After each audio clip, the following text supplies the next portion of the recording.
Welcome everyone to this week's One World Mathematical Physics IMP seminar. This meeting, as all of our meetings, is recorded and you can watch the recording on our YouTube channel. Also, if you want to find out more about IMP and about our mailing list, if you're here for the first time, there will be some information about it in the chat. Okay, so now let's go ahead with the seminar itself.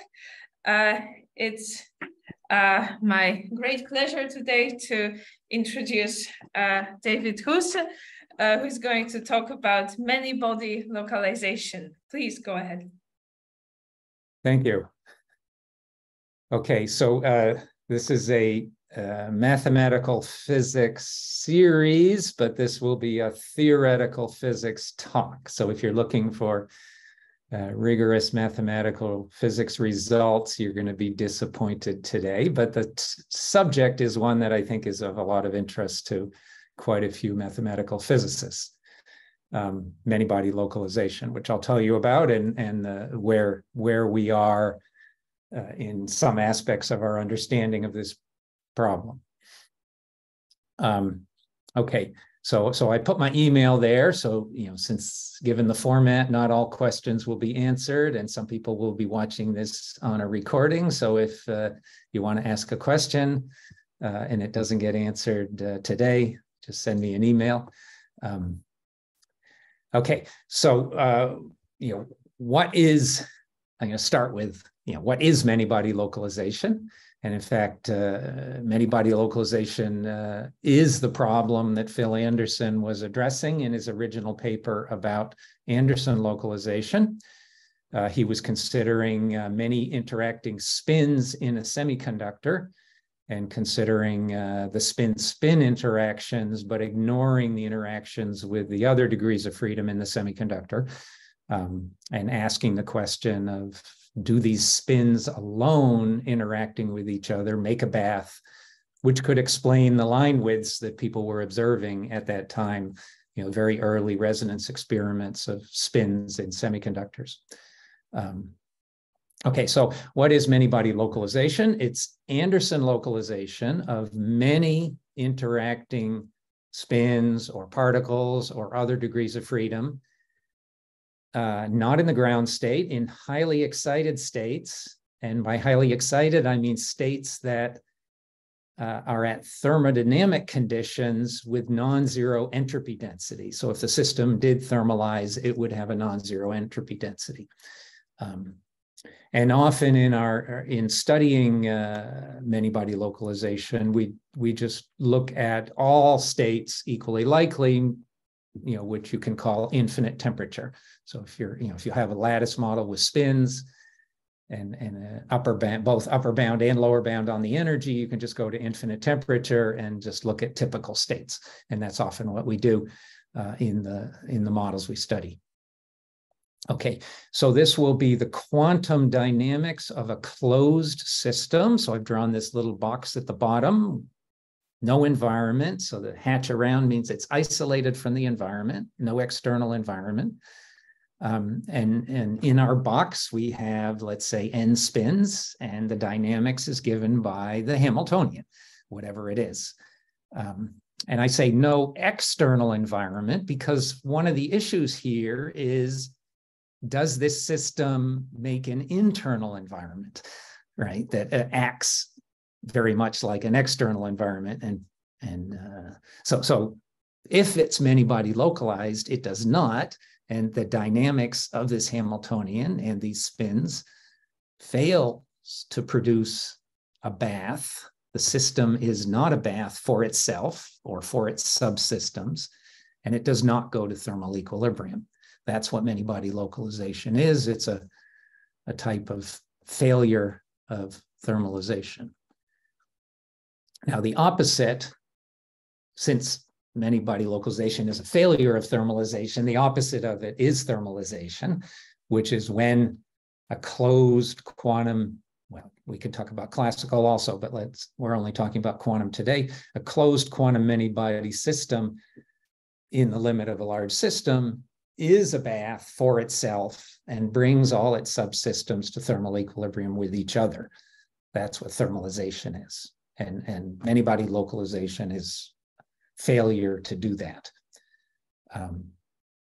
As with all phase transitions, this distinction between localization and thermalization is a phase transition. And it's sharp. It's a sharp distinction only in the limits of infinite system size and infinite time. But as I'll say later, this limit isn't necessarily the thermodynamic limit because it's not a thermodynamic phase transition. So I'll talk about that later. Okay. Now, of course, when one studies systems either in the lab or computationally, the systems are finite and the time is typically finite, although if you do exact diagonalization, in some sense, you're looking at infinite time. And so we also want to understand how this phase transition become, what does it become when you consider just finite size systems and or finite times.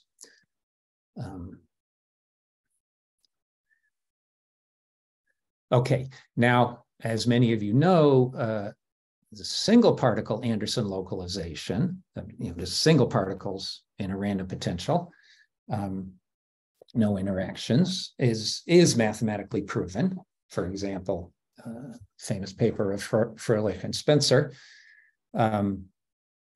But many-body localization is not. And thus, aspects of it remain controversial, or certainly undetermined, and to some extent controversial. And we might ask, oh, what's the reason for this difference? And I just want to informally, give an indication of why is many-body localization different, harder than single particle localization. So when we do the single particle problem, so I've drawn there, here, sort of a one-dimensional system. Here's a localized state here. Here's a localized state over here. These are representing localized wave functions. They're distance L apart. Now, if we were in D dimensions, there'd be a volume L to the D, and inside that volume would be of order L to the D states spread over some order 1 energy range. And so if we looked for the two states if we're looking at a particular state and we're asking nearby within distance L, what other state is almost degenerate with it, that state will be different in energy by 1 over L to the D. If you're talking about, the closest state in energy to a given state in a volume L to the D. So it's power law gaps between states. The smallest gaps are power laws in the volume. While these wave functions are falling off exponentially, so any matrix element coupling these two states and therefore maybe mixing them and causing them to delocalize are exponentially small in the difference. So we have these gaps, which are only power law small, and the couplings between states that are at distance L are exponentially small in L. And that's sort of the essence of what makes it so you can prove single particle Anderson localization. In the many-body problem, on the other hand, so here's down here are, a system of 8 spins, I guess, right? And I've got 2 different localized states, different spin patterns. And if we look over L spins, say in 1 dimension, and ask, I have a given localized state, and then I look at all other states of those spins, those L spins, and look for the one that's closest in energy, that will be a gap of only 2 to the minus L, because there's 2 to the L states when we have L spins, and the states are spread over some energy range, which is not exponential in L. So the gap is exponentially small in L. And then any matrix elements that will mix these 2 states are also exponentially small in L. So here we're comparing exponentials to exponentials rather than exponentials to power laws like you have in the single particle problem. And that's what makes this more difficult. So the system is, both systems are gapless, but the many-body problem is gapless in a much more extreme sense. Another aspect of that is if we're in volume L to the D, it's a lattice model. We have L to the D random potentials and fields. And for single particle Anderson localization, we have L to the D states. And so we have just as many random variables as states. Whereas in MBL, you would just have L to the D random fields, but you would have 2 to the L to the D states. And again, that makes it a lot harder to do a lot of the things you would do. Just the number of states you're dealing with is so large. Okay, so that's kind of informally saying some of the features of it that make it a hard problem. Okay, so to talk more specifically about MBL models, first I want to start with a trivial limit. So the trivial limit of the MBL phase, and this is truly trivial, is n non-interacting spin-halves, each in a field, right? And that for each spin, we can call the direction of the field the z-axis. And so the Hamiltonian is now this. So it's just n spins, each in a field. And let's have the fields be drawn from a continuous distribution. So there's no degeneracies in the eigenstates of this simple Hamiltonian.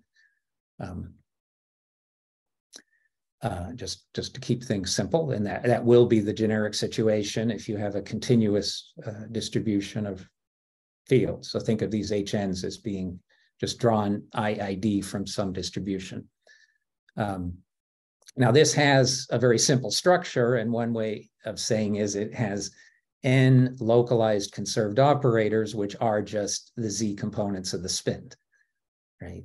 So what's this system doing? It's a bunch of spins. They're all Larmor precessing about their fields with the component of the spin along the field not changing in magnitude. And so these z components of the spins all commute with each other, and they commute with the Hamiltonian. And that's, as far as we understand, the structure of the MBL phase. It has n localized conserved operators. And there's no bath here, right? That's pretty clear. Okay, and so this is a trivial limit, but now we're going to add spin-spin interactions, and then ask the question is, when we add those interactions, do we still have n localized conserved operators? Can we dress all these operators a little bit and keep them commuting with each other and with the Hamiltonian? And if that's true, that's the many-body localized phase.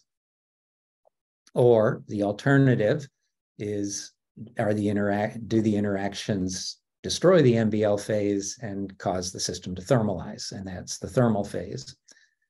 And then, as I said before, we're also interested in what intermediate behaviors occur, particularly for finite systems and finite time. If there was something intermediate happening as an actual phase, that would also be interesting, but there's no, people have speculated about that, but there's no concrete proposals of that happening in systems which aren't somehow specially fine-tuned to do that. Okay, now, for most of this talk, although we'll take a little interlude, I'm going to talk about one dimension, which is the most studied case. And so there's this model that's the most studied model of many-body localization, which I call the standard model of many-body localization. It's a spin-and-a-half chain. Here's what we had before, just a whole bunch of spins in fields. And the standard thing is to take these fields as independent random fields drawn between minus W and W. So W is the parameter setting the strength of these random fields.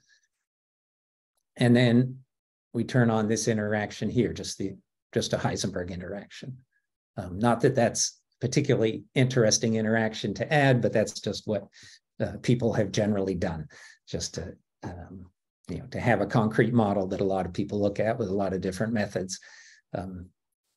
Which is good. for comparing ideas and results. Okay, so this is the model I'm going to talk about, but there's lots of variations on many-body localized models have been studied. And so variations on this that have known qualitative effects are going to higher dimensions. I'll mention that later. Adding long-range interactions. This just has nearest neighbor interactions. Having more symmetry. All of these things can destabilize many-body localization more so than it is in this one-dimensional short-range model. Another variation of a lot of interest is to, instead of having the fields be random, we could have the fields be chosen in some deterministic non-random way, for example, a quasi-periodic pattern of fields. And then instead of having a Hamiltonian dynamics, we could have a Floquet dynamics, essentially discrete time evolution, just unitary time evolution from one time step to the next, but with the same operator every step. So there's still eigenstates. So there's interesting Floquet models of many-body localization. This model has total Z component of the spin conserved. That's not important. So you could get rid of that. It's probably not important. So these are a lot of the variations that have been looked at. But I'm mostly going to focus on this model after this slide. Okay. Now, as I said earlier, the distinction between many-body localization and thermalization, it's not a thermodynamic distinction.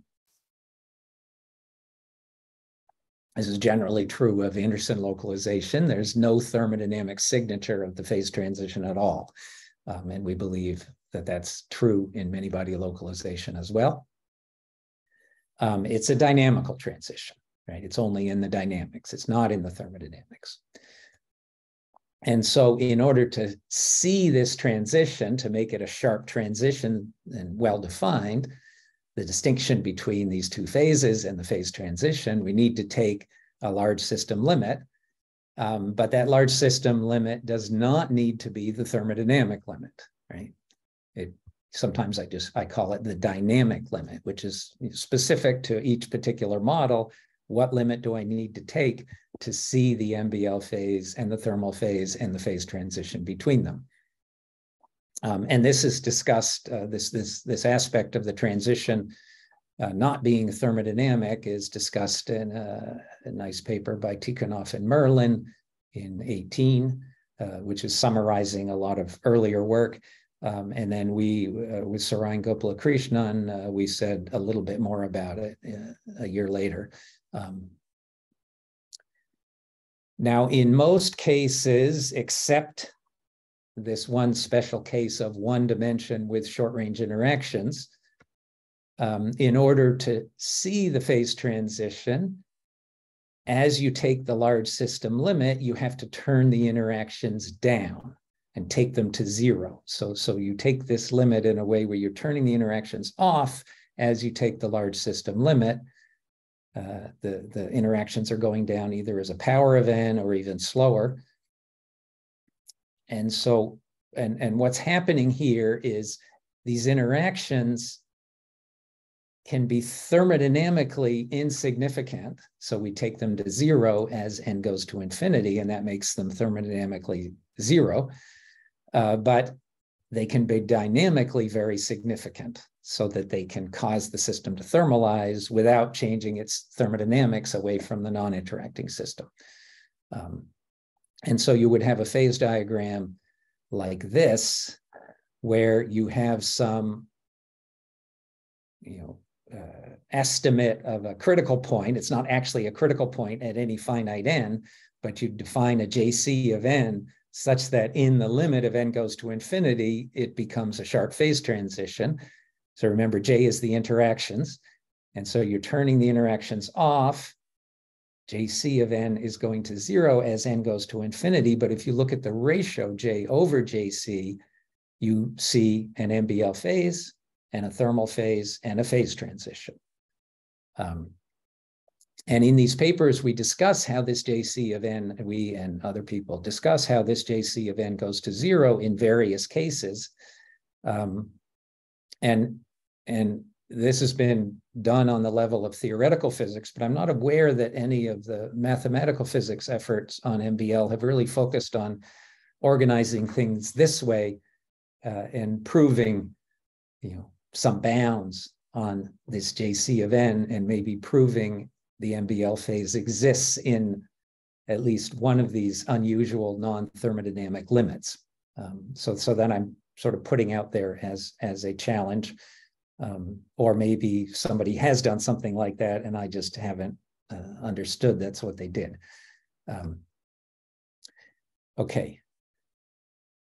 Actually, let me just pause there and ask if I'm going to return to the 1D problem for the rest of the talk, but let me just pause there and ask if there's any questions. Yes. Question, David.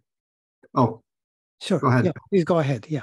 I'm curious why you say that J of n going to 0 is necessarily thermodynamically insignificant, because there certainly are situations where a vanishingly small parameter, say the strength of the magnetic field for the Ising model, has a thermodynamic effect. So I understand you're not focusing on thermodynamic effects, but it's not clear that just because the coefficient is going to 0, it's actually thermodynamically insignificant.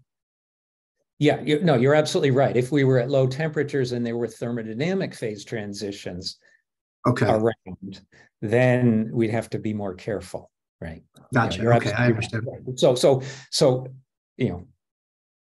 since MBL is just a dynamical effect, and in most of the models we study, it actually happens at infinite temperature, I sort of generically, if we don't say otherwise, we are at infinite temperature, where the thermodynamics is, trivial, or near infinite temperature. Yeah. And so at very high temperatures, and you take an interaction to 0, it has no thermodynamic effect. But you're absolutely right. If you were at low enough temperatures, this wouldn't be true. But we're really just not in that regime. Thank you. Yeah, let me confirm. So when you say you turn J to 0, you mean you fix this random Hn, yeah, and it is still order 1, and this J is a uniform Heisenberg interaction, and you turn it off uniformly. Is that correct? Well, it doesn't have to be a uniform. Yeah, it doesn't have to be a uniform.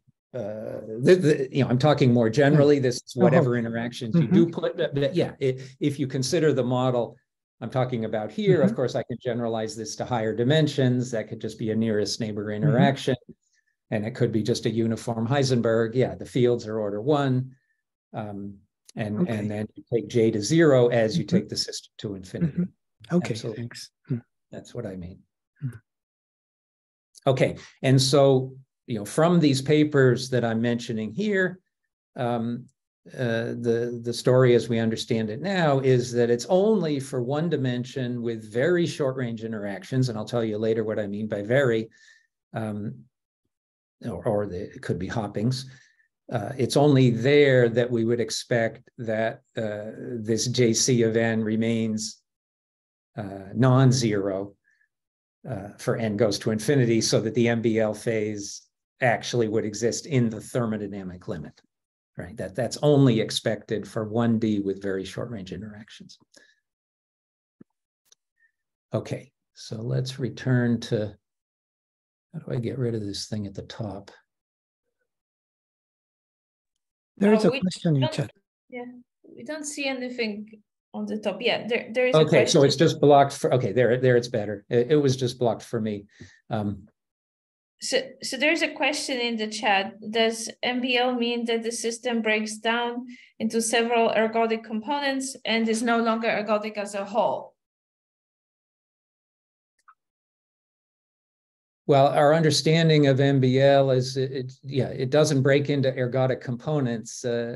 Every eigenstate is localized. So if there are, 2 to the n eigenstates, they are each localized. So it's a complete breakdown, right? So it's not ergodic components. localized eigenstates. Okay. Yeah. Thank you. Okay, let me just try to get rid of this thing that's blocking my view. Okay, so here we have this one-dimensional Hamiltonian that I'll be talking about. So remember, we have this J, we have these random fields. They're between minus W and W, and we're going to be talking, since we're in one dimension with short-range interactions, now we're talking about the standard thermodynamic limit. We're going to look at all states of this, equally likely, which means the average energy, since this is a traceless Hamiltonian, the average energy is 0, and so you could say we're at infinite temperature. So we're just looking at all states with equal probability of this Hamiltonian. And so there's a phase diagram, and since we're at infinite temperature, that's not a parameter. And we're just asking about the long time dynamics. And so this model really just has one parameter, which is the ratio of this term to this term. I'm going to show it as J over W. So the strength of the interaction relative to the random fields. It's really just a one parameter situation once we restrict ourselves to looking at infinite temperature. Now I'm going to talk about our recent explorations of this phase diagram that's summarized in this paper here that I'm in, and then Dries Sells did some overlapping work that helped us a lot, actually, with one aspect in this paper here. So these are both last year in Physical Review B. Okay, so the trivial limit I was talking about before, no interactions, that's over here. So that's trivially many-body localized.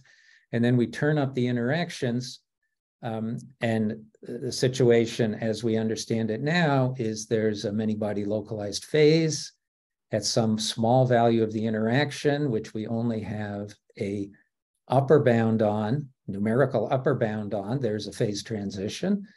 There's this intermediate regime, which I'm calling prethermal MBL, which I'll tell you about. And then there's a crossover, which is not a phase transition. This is now in finite size systems. So if we have a finite size system, there will be a crossover here. This phase transition is in the limit of an infinite system. So this is sort of a mixed phase diagram showing infinite system behavior here and showing actual finite size system behavior here that we could see in the numerics explicitly of the closed system. And then at strong enough interactions, the system does thermalize. So in what I call the thermal regime here, the size systems we can just study the dynamics of, the eigenstates of, say for a spin chain of 20 spins or so, those states are thermal, they have volume law entanglement, they have random matrix level statistics, they just look like good thermalization. And that, if you go far enough past this crossover, that's very, very clear numerically. Okay, but then down here, it looks localized, but then we have arguments for why it isn't localized. It's just a finite size effect. And this crossover has been well studied, and most numerics have focused on this crossover. And until this time of last year, or 2-3 years ago, at the moment, it was thought the phase transition in the infinite system occurred near this crossover. So by studying this crossover, we thought we were studying the finite size effects of this phase transition. But now we realize that that's not true. And so I want to tell you the story of why we think that's the situation. Okay, so I'm going to start that by talking about this statement here, which is I use the word bound, but I put quotes on it because this is not a mathematical physics bound. This is a numerical bound based on some theoretical arguments, which are plausible but non-rigorous. right? But I want to tell you those arguments. What produced this bound, right? And so if you start from this non-interacting case where we know it's many-body localized, but only in a trivial sense, it's just non-interacting spins. And now we turn on this interaction and ask what happens. The MBL phase,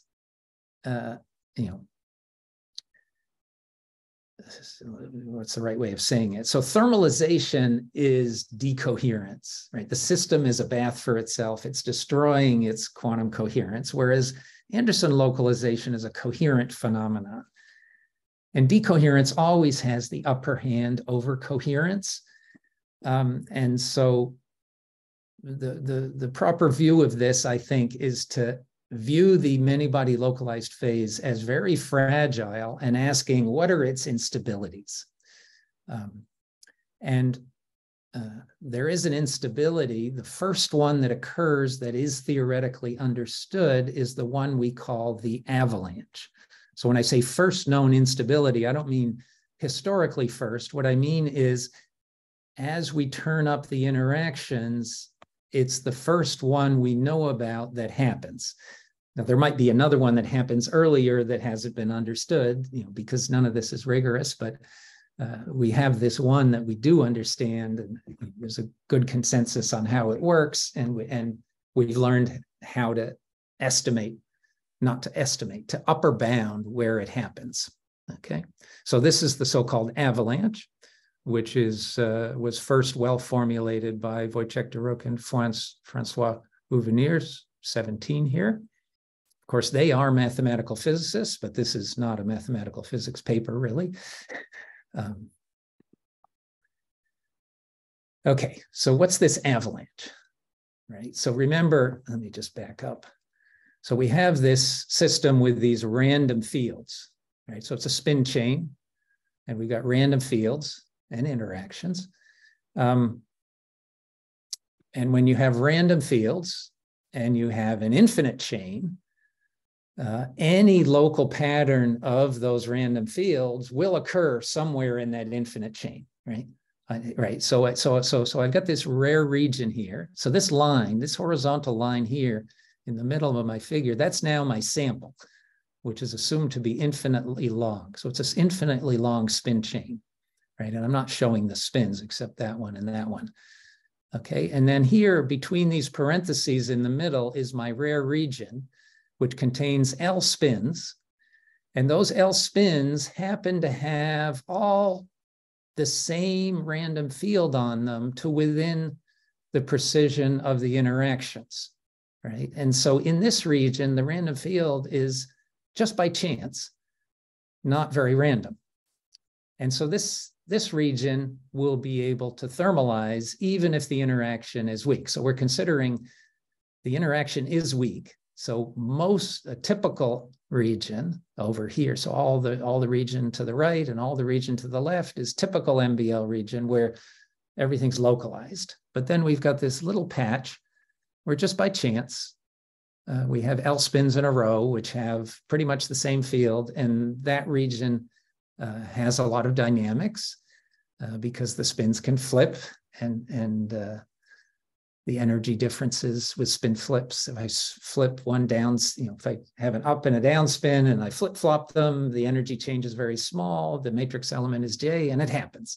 And so you get a lot of entanglement, and so you get a little bath here. So the system tries to form a bath out of these L spins. A finite local thermal bath gets entangled, and it's trying to thermalize the typical spins nearby. And for any J bigger than 0, and any finite L, such rare regions are present at some non-zero density in an infinite chain, right? If the system is random, right? So this is how the avalanche gets started. There's a rare region that locally forms a bath, it gets entangled. Okay, so now we have a spin at distance r from this rare region. So it's r spins away. So I'm counting the distance by the number of spins along the chain. And this spin over here say this spin over here to the right. This region is localized, and so this spin is part of a localized conserved operator, which has an exponential tail, coupling it exponentially weakly to this rare region, right? And therefore, it will relax at a rate which is exponentially small in R, and I write that, so this gamma of R is the relaxation rate of this spin due to its coupling to this bath. If this bath is big enough to thermalize it, as we'll see later, if this bath is too small and it might not thermalize, but this is how it will thermalize if the bath is big enough to thermalize it. And it decays exponentially, and I choose to say k to the minus r instead of e to the minus r over a length, just for reasons that you will see later why I write it that way. Okay, so a spin at distance r will relax due to its coupling to the bath at a rate which is exponentially small in the distance, because it's basically tunneling through this insulating, Anderson localized region to couple to that bath. Okay. So if we start, this, say, in a product state with all spins, the spins randomly, let's say the spins are just randomly up or down, and we start in that product state, which is, like a localized state. And then we just let the dynamics evolve. This patch, this rare region will get entangled. The spins will flip around and it'll get entangled and form a bath. And then if we wait time k to the r, the spins within distance r, both to the right and to the left, will relax and get entangled with the bath. And so now our entangled region involves L plus 2r spins. Right. So we've got this region that has gone to equilibrium, right? If the initial cluster is big enough to make this happen, which involves L plus 2r spins. And therefore, there are 2 to the L plus 2r states locally in this patch. And so the level spacing between those many-body states, again, in this patch of all these spins, R, L, R, is 2 to the minus L plus 2r. So that's the many-body level spacing of this bath, right? So the initial bath has recruited all these other spins to be part of the bath, and now it has this level spacing, right? Okay. So here we are again. Here's the rare region, which was L spins, where R spins away. We've got this spin here. We're asking, is it going to get thermalized? The relaxation rate is k to the minus r. So this finite bath can relax this next spin if the many-body level spacing of the bath, which is 2 to the minus L plus 2r, is less than the relaxation rate of the spin, right? So then on the energy scale where this spin will flip and relax, this bath looks like a continuum, because its level spacing is finer than the energy scale we're talking about.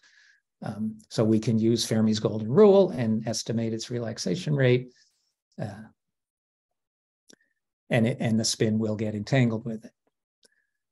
If a bath, a putative bath, has a level spacing, right? If a bath has a level spacing, but the relaxation rate of the spin would be much slower than that, then that spin knows the bath is not a continuum, it's discrete, and the bath is not matched to any of the levels. The spin is not matched to any of the levels in the bath, and the spin won't relax. And that's the issue here is, will this process of thermalizing these typical spins, will this stop at some point, or will it just go forever? Right? And does the avalanche stop? So this process of thermalization spreading out into this region is what we call the avalanche. Now, if k is less than 4, we compare this, which is 4 to the minus r, to this, which is 2 to the minus L plus 2r. And of course, 2 to the minus 2 is 4. And 2 to the minus L gives it a head start, right? And so this delta starts off less than this, right? Because if we look at R equals 0, this is 1, and this is 2 to the minus L, and L is large, right? And so this is true at small r, but if K is less than 4, it will always remain true because this is falling off slower than this. And so as we go farther, it becomes more and more true. The avalanche does not stop. The MBL phase is unstable.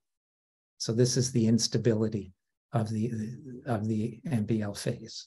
But if we're at weak enough interactions so that this falls off exponentially fast enough, which is K greater than 4, then eventually this relaxation rate will become slower than this level spacing, and the bath no longer is a continuum, and the spin will not relax anymore because there's no bath for it to relax to. The bath becomes too discrete. And that's the avalanche stopping. Okay, and the MBL phase would be stable in that circumstance. Of course, unless there is some other instability that we don't know about, right? And there's nothing rigorous saying that this is the leading instability. It's just the leading instability that we know about. So the summary of this is K less than 4 means you're not in the MBL phase.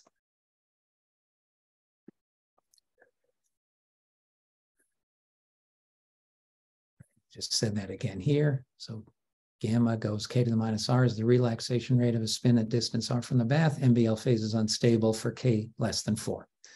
Okay, and so now what we did recently, so this, this was established in this paper from 2017. But what we realized, during the shutdown is that we can make a numerical estimate of this, which turns out to behave as a bound. Okay, so to numerically estimate, okay, so the issue here is not does the avalanche get started, because we know in an infinite system there will be a rare region that's big enough to start the avalanche. The issue is, does the avalanche stop, right? Okay, and so what we realized is we don't have to worry about modeling the start of the avalanche. We just need to look at its spread, right? And so what we do here is we consider a spin chain of L spins. So that's an MBL, typical MBL system, L spins. And then we weakly couple spin 1 to an infinite bath. And we model this as an open quantum system with a Lindbladian. And this infinite bath is modeling the distant rare region. So the idea is far off to the left somewhere is this rare region, which made a bath, and the bath has grown and spread to, and we're asking now, can it continue to spread through this little piece of chain of L spins that we're studying, right? And since the bath is extremely far away, we have this infinite bath and we couple it arbitrarily weakly to spin 1, right? So that's modeling a bath that's very far away. That's why the coupling is very weak. And since it's very far away and we're assuming the avalanche has made it to spin 0, and we're just asking, can it thermalize this additional L spins? The bath is already very big. And so we just take it as infinite and Markovian. Okay. And so we get the Lindbladian of this finite system, and we ask, what's the slowest mode of this system? Right. So we have a system, it's an infinite bath at infinite temperature with no conservation laws. So the system will relax to the identity density matrix, infinite temperature. So we know the steady state of this Lindbladian. We just want to know the slowest non-steady state. So we just find the gap of the Lindbladian using Lanczos method to look at the slowest mode of this Lindbladian. And that mode, you find, is indeed, as you'd expect, the relaxation of the spin that's farthest from the bath, right? The slow, this chain is, to a good approximation, localized, and the spin that's farthest from the bath is the one that's going to relax the slowest, right? And so then we do this and we get the relaxation rate. do many samples and look at the average relaxation rate, and then we look at the log of it versus L. And now, if gamma decays exponentially with the distance, this should be a straight line. But in fact, we always find it curves this way, right? And so that means as we go to larger L, it's slowing down. And so we just take the slope at the largest L we can get to, and that gives an upper bound on the long distance K, right? So this is a larger K here and a smaller K here, and it's getting even smaller. So we get an upper bound on K, and that actually gives an upper bound, numerical upper bound on where the transition is. So the transition occurs when this slope in the limit of large L corresponds to 4 to the minus L. So this is the situation in the phase diagram now.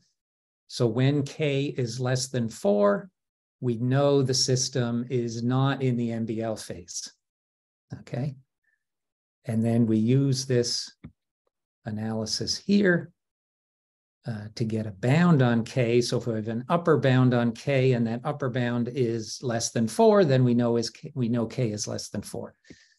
And so we have this regime here. So this parameter J over W around 0.06 is where our bound is. And the MBL phase is no bigger than this, probably a fair amount smaller. And the surprising aspect of this result is when you do a finite size system and ask where do the eigenstates change from looking thermal to looking localized, it happens up here at this parameter being about 0.3, whereas we can put a bound on the actual phase transition, which is a factor of 5 weaker interactions. And that was a surprise. And so this opens up a great big intermediate regime here, where on finite sizes you can access numerically, the system looks localized, but we have good theoretical arguments that it's not localized. And so one of the conclusions is that this crossover over here is not at all the phase transition. So this is more like a structural glass transition where some time scale slows down enormously. It doesn't necessarily go to infinity. In fact, we believe it doesn't go to infinity, but there's an extreme slowing down that you can see in numerics and also in experiments when people do experiments building models that show this phenomena. But we shouldn't be thinking of it as a phase transition, and we shouldn't be trying to fit it into that box. We should try to understand this on its own terms. Okay, what do I have? 10 minutes left. I have to think about what to prioritize. Yeah. Right. let me, okay. So I just want to say a little bit about what's going on in this regime that is interesting, that we also, learned how to study in this recent paper. Okay, so there was this I want to give credit to this paper here from 2020. So they were looking in this regime here and seeing possible signs of an instability. They were seeing more transport than you would expect if it was really many-body localized. And this paper actually caused us to take a careful look in this regime here, well away from this crossover, which is a regime which hadn't been as seriously studied as it should have been. And now, so let's go away from the avalanche here and just say, go up here, in this prethermal MBL regime and ask, what's going on in this system, in a finite size system that we can study. And we found something which is, well, not that we found it, it had been found before, but we figured out a good way of studying it. And that's namely many-body resonances. And I'll tell you what those are. So here's some papers talking about them. Right. So remember, we're in a regime that looks localized to the numerics, right? Say we have a finite size system and the eigenstates look localized. If we were able to do a much bigger system, it would thermalize, but we don't have that much bigger system and we're not looking at that time scales. So now we have two localized eigenstates of our Hamiltonian. I call them alpha and beta, and they differ over many spins, and they're very close in energy. So very close in energy, so they're possibly a resonance. They're many body, meaning they differ over many spins, right? Now, if they are what do we mean by a resonance? We mean alpha and beta constitute a many-body resonance if there are two more localized states, A and B, and alpha is a Schrödinger cat-like combination of A and B, and beta is an orthogonal Schrödinger cat-like combination of A and B. So if we can take alpha and beta, draw the Bloch sphere, so down here, this is the Bloch sphere spanned by alpha and beta, so it's just a two-state Hilbert space, and on that Bloch sphere, I could ask, can I make two other localized states that are significantly more localized than alpha and beta? And that would be A and B here. Again, orthogonal to each other, more localized. Okay. And so since this is just a two-dimensional Hilbert space, just two states, we can do this with exact diagonalization results from a finite size system. We just find pairs of eigenstates that are adjacent in energy and then just ask, can we do this, right? And so what you do is you take a pair of eigenstates, alpha and beta of H, and then you ask, searching over this Bloch sphere, can I find two other orthonormal states, A and B, that are more localized? And by more localized, what I mean is, so when we talk about localization of these spin models, the localized states have the spins polarized up or down. And the higher the expectation value of the Z component of the spin, the more localized they are. The thermal state will have an expectation value 0 of the spin because it thermalized, because we're at infinite temperature, right? So basically what we find the A and B that maximize the expectation values of all the spins, right? And that you can do numerically. And then we look at the Hamiltonian in that basis, right? So now we've gone to a more localized basis and we ask, what does the Hamiltonian look like? Since it's just this two-state Hilbert space, it's just a two by two matrix. And the diagonal terms are just Poisson distributed as expected. So we're in a localized phase. We expect the energy levels to not show level repulsion, and they don't. It's the off-diagonal matrix element we're interested in, right? And it's this off-diagonal matrix element, which if this is strong, if HAB is strong compared to the difference between HAA and HBB, here, so here at the bottom, if HAB is of order or stronger than the energy difference HAA minus HBB, the eigenstates of this will be mixtures of A and B with a large amplitude for both. And remember, A and B differ over a large number of spins. In fact, what we do is we do a finite length system with ends, and we insist that the end spins are up in alpha and down in beta, or vice versa, right? So that's what we mean by end-to-end resonances or near resonances. Okay, so in doing this, we find the near resonances, which are the cases where the energies are almost equal, but the matrix element is too small to mix them very much, and then the resonances is where they really get mixed.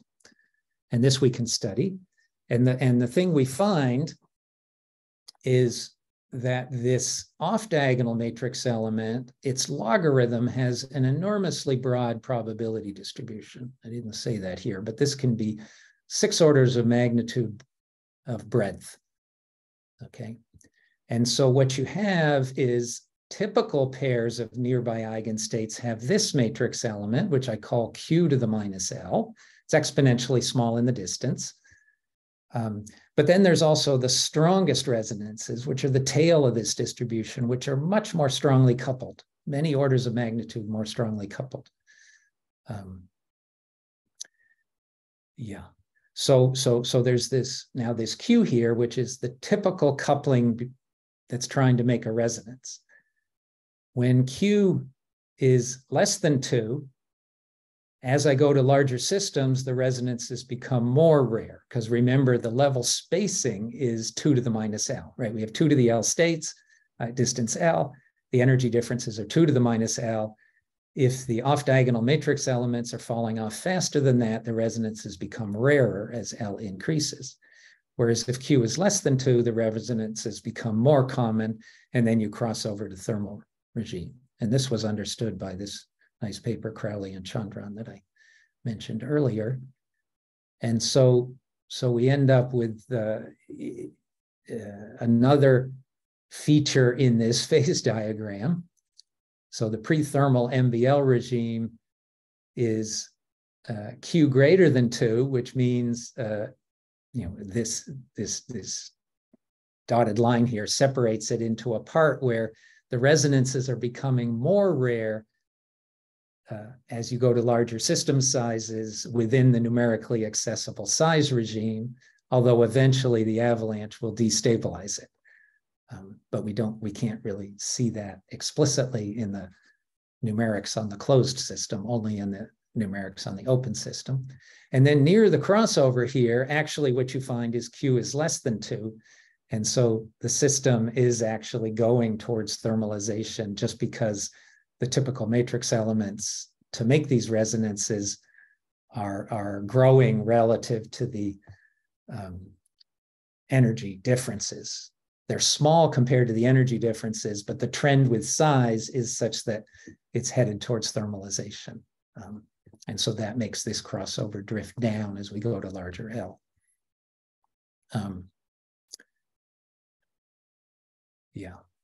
Now I have to stop. And so on the numerical system sizes, we can estimate this Q, right, which I said here, how these are going exponentially.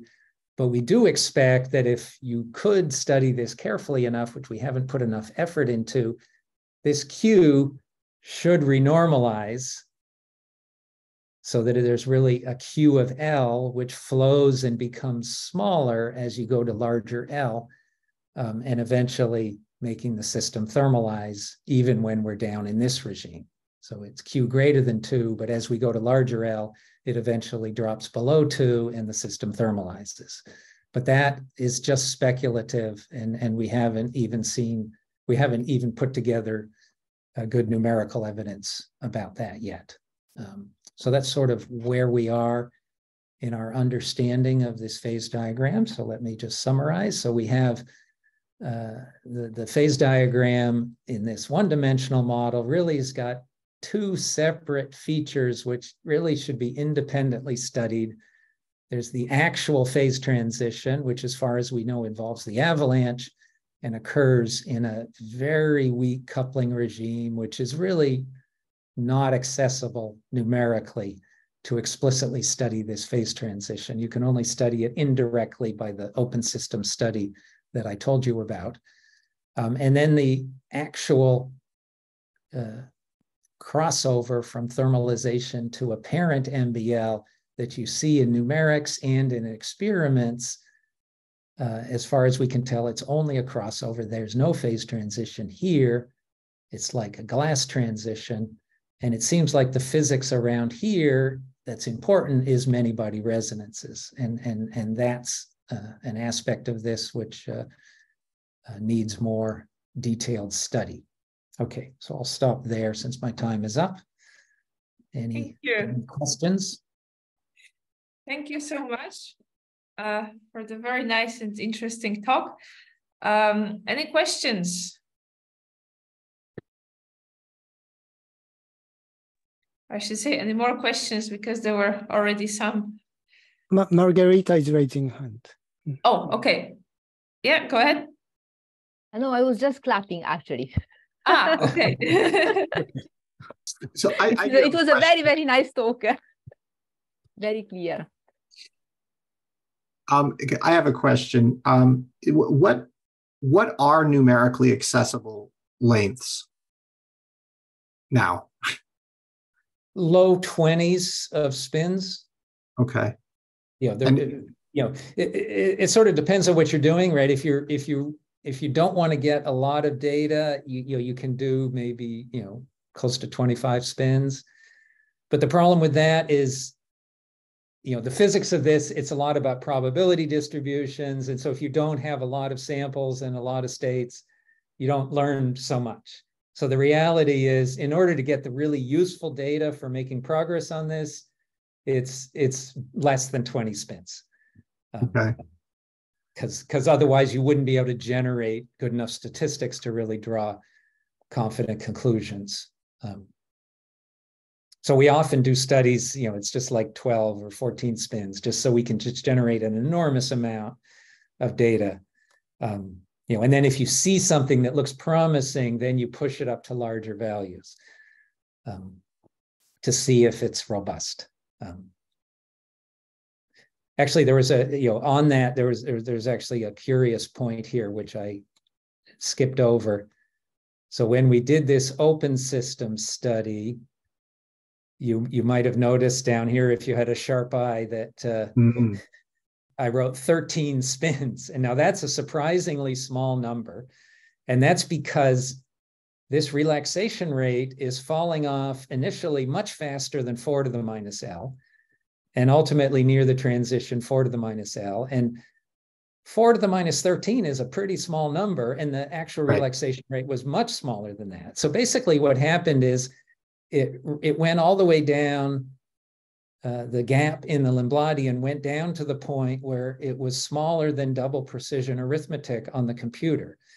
Before, diagonalizing something with 13 spins is easy, but you could do that, but it was just giving round off errors, right? And so this was an interesting case where we got limited by round off errors before we got limited by Hilbert space size, which is kind of unusual in exact diagonalization quantum numerics.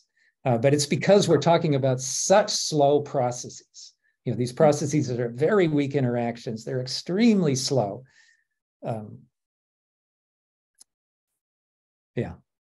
So then can I follow up with a dangerous question for a mathematical physicist to ask, which maybe what you just said suggests no. Are any of these things experimentally accessible, like in some cold atom system or something? This crossover is. Is it? Okay. Yeah. So this regime is accessible, and is studied, right? Okay. And in some sense, as a theoretical physicist, I view the priority as understanding this better, because this is something which will be connected to numerics we can do and experiments people can do. This phase transition down here, of course, it's a sharp question, and we always want to know the answers to those kinds of things, but it's by discovering that it's this far down, we're basically saying that's just an academic point.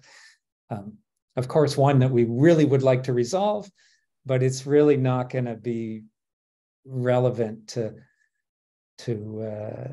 any experiments or to just plain old numerics on closed systems. And is that because the timescales are simply too long? Like you could never see the difference? Okay. Yeah. So basically, already when we get to a system of length 13 spins, this timescale is down 10 orders of magnitude or 12 orders of magnitude below the basic timescale of the problem, the random fields. And it's going down rapidly with system size. And in order to actually see this transition more directly, you probably would have to have 100 spins, not 13, right? And by then it's a time scale longer than the age of the universe, right? Mm. But it doesn't mean you couldn't maybe prove something about it, as you well know. Of course. So there is a question from the chat. How realistic is the value attached to the system as compared to a real rare thermalizing region? Well, that's certainly a worry, but we don't know how to be more realistic, and we don't, at this point, have arguments that it's an important distinction. So the previous work trying to address this, people did try to be more realistic, and that, of course, made it much harder to make any progress, right? And so the reason we were able to get this quantitative, quote, bound is because we decided we're not going to worry about that. We're going to do whatever is simplest, right? But then, yes, it's a worry, right? The question is, are there good theoretical arguments to suggest it's a serious concern? I'm not aware of that, but certainly it's a valid worry.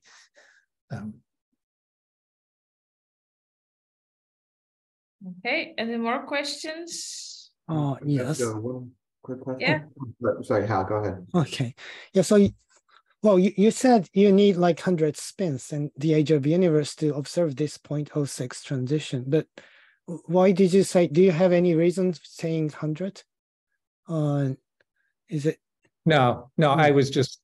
I know it's a number much bigger than the size of the systems we can do. Oh, yeah. I just said 100, right? People could be 50, could be 2. That's just like very crude. Is there any way of estimating this number? No, we would really need to understand. I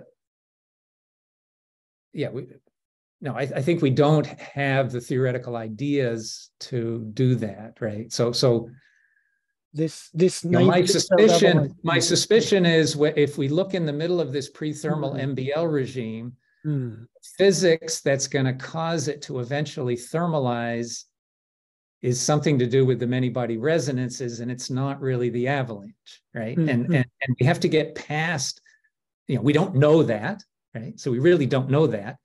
But if that's true, then we would have to get past that before we're studying the avalanche, right? And so I think just in some sense, the fact that this crossover is so far away from this suggests that there, and there's this big intermediate regime, that's telling me, but again, this is just, intuitive, non-rigorous, that, we've got to really go to substantially longer length scales than we've got here in order to really see the avalanche in closed systems. The other thing is people have looked in closed systems for these rare regions, and you just can't find them. It's just not there, right? Thanks. Thank you. Ian, do you still have a question? Yeah, just a quick one. If you wanted to do a similar thing now in more dimensions, say in 2 dimensions, do you have a big difficulty coming from the fact that now the critical J is going to depend on the number of particles? Or is it just that it's harder to do things in 2D because you need a bigger computer? Well, okay, so 2D, I didn't say that as I went along, but let me, so if we do the avalanche argument here, so we were comparing the level spacing to the relaxation rate, right? And the relaxation rate is exponentially small in the distance from the bath, right? Whereas the level spacing is exponentially small in the number of spins within that distance from the bath. So once we go above 1 dimension, instead of 2 to the minus 2r, we get 2 to the minus something r to the 2, because it's the area. And so this falls off faster than this, no matter what J is. And that's de Rook-en-Heuvenier's argument that in the thermodynamic limit in 2D, the MBL phase is unstable to avalanches, right? So there's no hope. So what we did here, it's specific to 1D with short-range interactions, right? And when I said very short-range interactions, clearly you need the interactions to fall off faster than 4 to the minus r, right? If they fall off slower than 4 to the minus r, MBL is going to be unstable. So that's what I, usually when we say short-range interactions, we mean falling off faster than some power law, right? Whereas here, or we mean falling off exponentially, right? But here we mean falling off exponentially faster than some very fast exponential, right? 4 to the minus r. Yeah, that's decay length shorter than 1 spin, right? And so it's a very strict condition on short-rangeness. So that, I hope that partially addresses what you're asking. Yeah, but don't you making J small to, get rid of this thing and to make the MBL stable?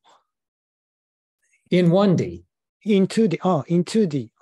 No, but in 2D, there will always be a rare region which is big enough so that the avalanche, beats the other term.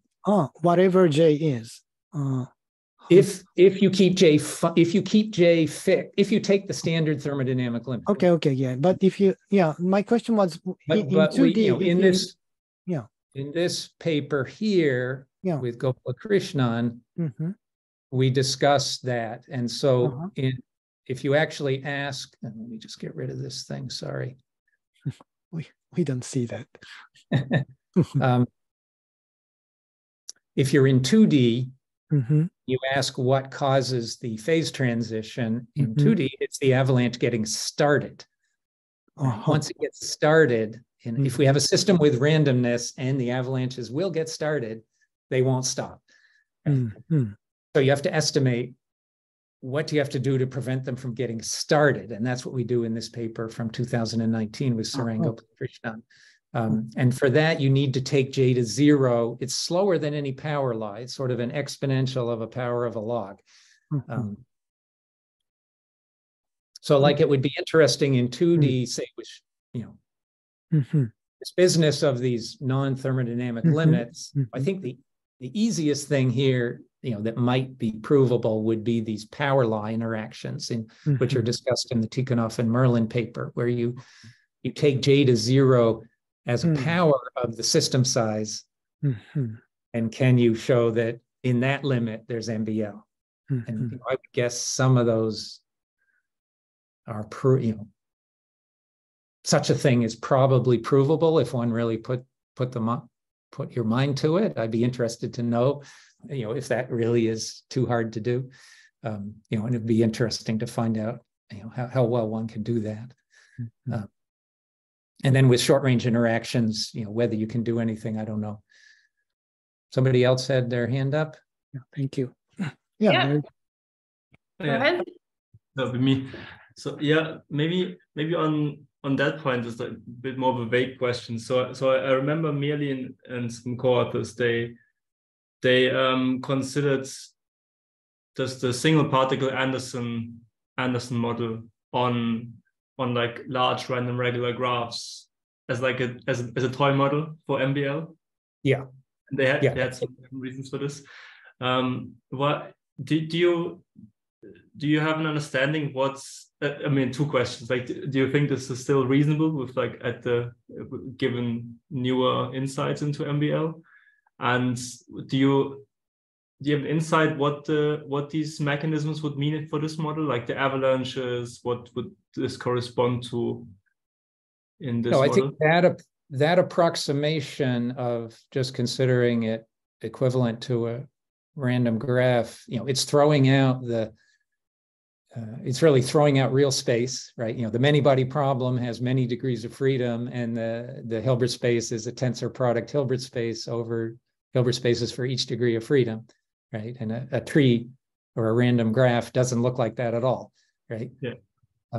And so you're throwing out anything which involves, real space.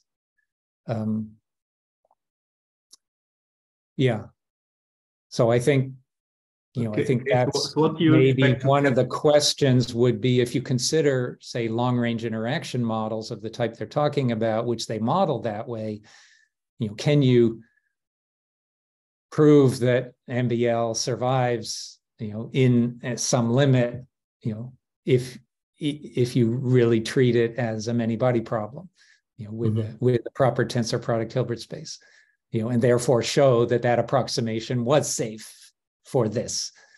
Because certainly those approximations, they don't include the avalanche, right? The avalanche is a non-perturbing, it's an effect that's a real space effect that you wouldn't find, you just can't find it in that description. It's thrown out.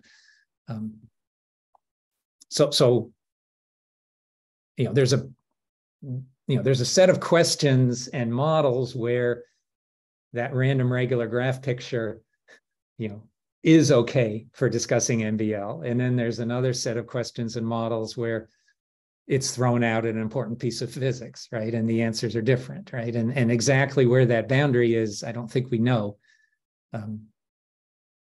Okay, but so think, just to understand, so you would say it probably makes sense for long range 1D MBL, like long range interactions generally, right? Sort of independent of the dimension.